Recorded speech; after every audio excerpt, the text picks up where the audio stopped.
બનાવવાનું છે ગળ્યું અથાણું. તે માટે કેરીની કટકી કરી લીધી અને તેમાં હળદર અને મીઠું મિક્સ કરી લીધું. હવે આ ગોળ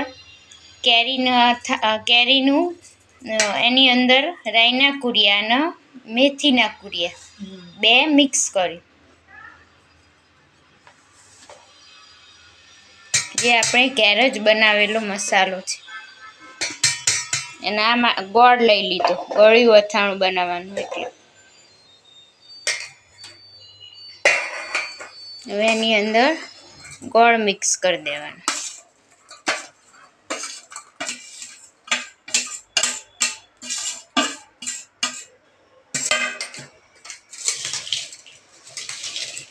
બધું મિક્સ કરી દેવાનું.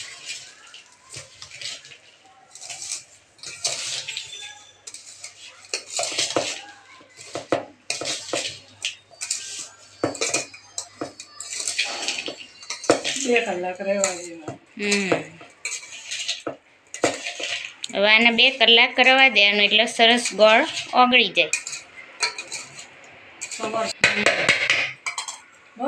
આ ગોળ કેરીનું ગળ્યું અથાણું સરસ તૈયાર છે. એની અંદર રાઈના કુરિયા, મેથીના કુરિયા અને આખા દાણા દળીને નાખેલા છે, એટલે આખા દાણાનું અથાણું પણ તેને કહી શકાય. એકદમ સરસ.